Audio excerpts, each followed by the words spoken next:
नमस्कार दोस्तों, आशा करता हूँ आप सभी लोग बहुत अच्छे होंगे। मेरा नाम है कैलाश कुमार और आप सभी लोग का स्वागत करता हूँ आपके अपने इस यूट्यूब चैनल पे। देखिए, मध्य प्रदेश के अंदर 15 साल बाद जो है आपका खेल शिक्षक का वैकेंसी आया है, जिसके बारे में मैं आप लोगों को पहले ही वीडियो के अंदर डिटेल में बता चुका हूँ कि कब एप्लीकेशन फॉर्म फिल किए जाएंगे, क्या एलिजिबिलिटी क्राइटेरिया होने वाला है। ठीक है, एमपी टेट आपका क्लियर होना चाहिए फॉर्म को फिल करने के लिए, क्या आपकी एप्लीकेशन फॉर्म फिलिंग की डेट्स रहेंगी। तो ये सारी चीज़ें जो है मैं आपको पहले ही वीडियो में बता चुका हूँ। आज की इस वीडियो के अंदर हम लोग बात करेंगे आपका जो माध्यमिक खेल शिक्षक है उसके सिलेबस के बारे में। तो उसको स्टार्ट करने से पहले मैं आप लोगों को बताना चाहता हूँ, अगर फर्स्ट टाइम आप लोग हमारे चैनल पे आए हैं तो चैनल को सब्सक्राइब कर लीजिए, वीडियो को लाइक कर लीजिए और बेल आइकन को दबाना बिल्कुल भी ना भूलें। और सबसे इम्पोर्टेंट चीज़ कि हमारे टेलीग्राम चैनल को आप ज्वाइन कर लीजिए। देखिए, ये जो क्वेश्चन पेपर आने वाला है आपका, इसके अंदर टोटल आपके 100 क्वेश्चंस होंगे और हर एक क्वेश्चन एक नंबर का होगा आपका। और एमसीक्यू टाइप को जो है आपका इसके अंदर एग्जाम होने वाला है। ठीक है, मतलब ऑब्जेक्टिव एग्जाम होने वाला है आपका और इसके अंदर आपको 2 घंटे का समय मिलेगा। तो आइए हम लोग बात करते हैं अब सिलेबस के ऊपर। तो जैसे आप लोग देख पाओगे क्रमांक 1, ठीक है, इसके अंदर क्या चीज है मैं आपको इन शॉर्ट बताऊंगा। इसके अंदर आपने जो है आधुनिक modern Olympic games, Asian games, commonwealth games, इन सभी गेम्स के बारे में पता होना चाहिए। ठीक है, इनके नियम्स पता होने चाहिए कि भाई ओलंपिक गेम्स कितने साल बाद होते हैं, जो आपका एशियन गेम्स है कितने साल बाद होते हैं, क्या मोटो है। ठीक है, जैसे ओलंपिक गेम्स है तो उसके ओलंपिक चार्टर्स कौन कौन से हैं। तो ये सारे नियम्स आपको पता होना चाहिए। और इसके साथ साथ जो गेम्स आपके ओलंपिक के अंदर है, एशियन गेम्स के अंदर है और कॉमनवेल्थ गेम्स के अंदर है, तो उनके खेल मैदानों के बारे में भी आपको पता होना चाहिए। इसके साथ साथ आपको खेलो इंडिया के बारे में पता होना चाहिए और लेटेस्ट कौन सी स्टेट ने कितना मेडल जीता है, कौन मेडल टैली में टॉप रैंक पे रहा है, तो वो भी चीजें आपको पता होनी चाहिए। तो क्रमांक 1 के अंदर है आपका। क्रमांक 2 में क्या है कि मान लो आपका फुटबॉल है, तो फुटबॉल को कौन सी इंटरनेशनल गवर्निंग बॉडी रेगुलेट करती है। तो खेलों को नियंत्रित करने वाले राष्ट्रीय और अंतर्राष्ट्रीय निकाय की संरचना एवं कार्य। तो आपको पता होना चाहिए कि जो जो गेम्स है उसके नेशनल और इंटरनेशनल कौन कौन सी फेडरेशन है। जो आपका ministry of youth affairs and sports है तो उससे कौन कौन से गेम जो है आपके रिकॉग्नाइज्ड है उसके बारे में आपको पता होना चाहिए। और आपका नेशनल लेवल पे कौन कौन से मेजर स्पोर्ट्स है इसके बारे में आपको पता होना चाहिए। इसके साथ साथ भारतीय खेल प्राधिकरण का जो संरचना है, जैसे आप लोगों ने एक बड़ा क्वेश्चन देखा होगा जो पेपर के अंदर रिपीट होता हुआ आया है कि आयोग के अंदर, इंडियन ओलंपिक एसोसिएशन के अंदर कितने वाइस प्रेसिडेंट हो सकते हैं, कितने जॉइंट सेक्रेटरी हो सकते हैं। तो उसकी संरचना एवं कार्यप्रणाली आपको पता होनी चाहिए, क्या क्या योजनाएं हैं उनकी। ठीक है, फिर उसके बाद आपको पता होना चाहिए एनएस के बारे में कि वहां पे कितने कोर्सेज हैं। ठीक है, तो ये सारी चीजें आपको पता होनी चाहिए। क्रमांक 3 के अंदर था आपका। क्रमांक 4 क्या कहता है आपका कि भारत सरकार के द्वारा जो जो स्कॉलरशिप या ग्रांट्स मिलती है एथलीट्स को उसके बारे में आपको पता होना चाहिए। इसके साथ साथ जो अवार्ड्स मिलते हैं मिनिस्ट्री से वो आपको पता होना चाहिए। और मिनिस्ट्री के साथ साथ अगर कोई फेडरेशन को, जैसे अभी हम लोगों ने देखा पैफी को मिला है आपका अवार्ड, तो उसके बारे में आपको पता होना चाहिए। तो ये था आपका क्रमांक 4 में। क्रमांक 5 क्या कहता है आपका कि कई सारी आपकी अकेडमीज हैं जो आपका मिनिस्ट्री ऑफ यूथ अफेयर से रिकॉग्नाइज्ड हैं, तो उन अकेडमीज के बारे में पता होना चाहिए आपको। इसके अंदर कैसे एंट्री होती है, अकेडमीज के अंदर कैसे कोई एथलीट पार्टिसिपेट कर सकता है, तो उसके बारे में आपको पता होना चाहिए।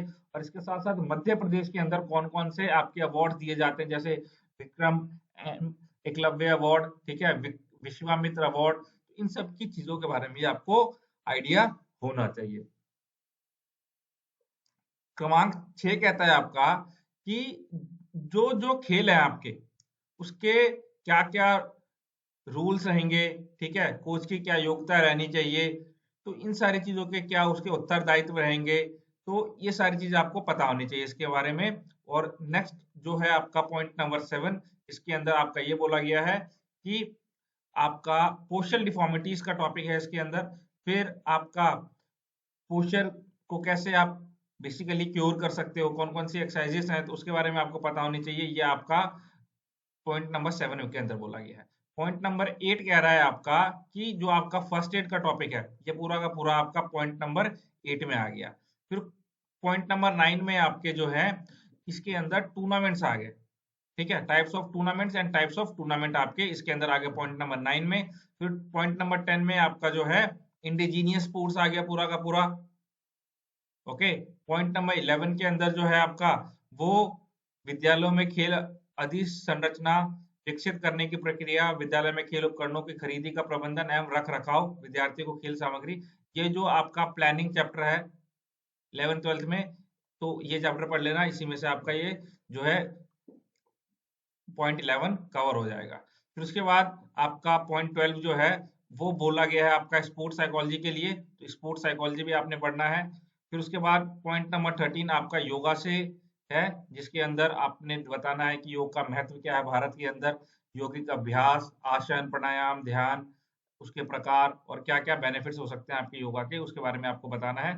फिर इसके साथ साथ आपको बताना है कि एक्सरसाइज का आपके हार्ट के ऊपर, लंग्स के ऊपर, ठीक है, और मेटाबॉलिज्म के ऊपर, और गर्म और ठंडे वातावरण में क्या क्या जो है फिजियोलॉजिकल चेंजेस होता है, मतलब अगर आप कोल्ड में एक्सरसाइज करते हो तो क्या फिजियोलॉजिकल चेंजेस होगा, हीट में एक्सरसाइज करोगे तो क्या क्या फिजियोलॉजिकल चेंजेस होगा, ये आपने बताना है।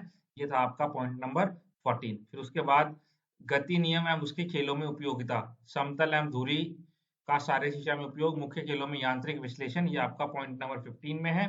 पॉइंट नंबर 16 कह रहा है आपका कि स्वास्थ्य शिक्षा का महत्व, इंपॉर्टेंस ऑफ फिजिकल एजुकेशन, विद्यालयों में स्वास्थ्य शिक्षा कार्यक्रम, खिलाड़ियों की स्वास्थ्य संबंधी समस्या एवं उनका निराकरण, ये पॉइंट नंबर 16 में है।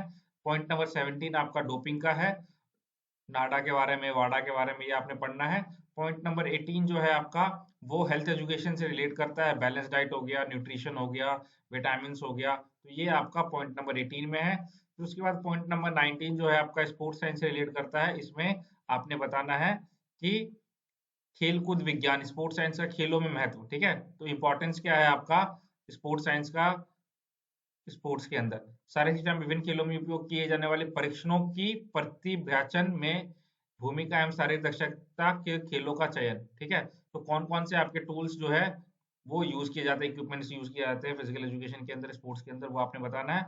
और ट्रैक एंड फील्ड इवेंट की जानकारी आपको होना चाहिए, कूद मतलब कि जो जंप्स हो गए जितने भी आपके, फिर ठीक है, फिर रनिंग जितने रनिंग इवेंट्स हो गए वो सारे आपको पता होने चाहिए, सारे इवेंट्स के बारे में आपको पता होना चाहिए। तो ये टोटल आपका जो है माध्यमिक शिक्षक माध्यमिक खेल शिक्षक का जो सिलेबस है उसके अंदर ये टोटल 20 जो है टॉपिक्स दिए हुए हैं, इन तो 20 टॉपिक्स को आप कवर करके जाइएगा, और इसके साथ साथ बाकी और भी जो चैप्टर्स हैं वो भी आप कवर करके जाइएगा, because you don't know question कहाँ से आपके एग्जाम्स के अंदर आ जाए। आज की वीडियो में हम लोग इसी के बारे में बात करेंगे। बाकी जो नेक्स्ट वीडियो होगी इसके अंदर हम लोग प्राथमिक खेल शिक्षक के बारे में भी बात करेंगे, प्राथमिक खेल शिक्षक के अंदर जो है उसमें क्या सिलेबस रहने वाला है। और अगर आप लोग हमारे साथ मिलकर तैयारी करना चाहते हैं इस एग्जाम की, तो आप हमें इस नंबर पर कांटेक्ट कर सकते हैं, ठीक है, ये हमारा नंबर है। तो अगर आप किसी भी टीजीटी पीजीटी एग्जाम की तैयारी कर रहे हैं या फिर यूजीसी नेट की तैयारी कर रहे हैं, तो आप हमें इस नंबर पे कांटेक्ट कर सकते हैं। दोनों के लिए आपके बैचेस अवेलेबल है हमारे एप्लीकेशन के ऊपर, तो वहां पे जाके आप इनरोल कर सकते हैं अपने आप को। बाकी अगर आपको कोई डाउट है, क्वेश्चन है, आप लोग हमें जो है वो चैट बॉक्स के अंदर पूछ सकते हैं। आज की इस वीडियो में इतना ही। This Kailash Kumar signing off. Thank you.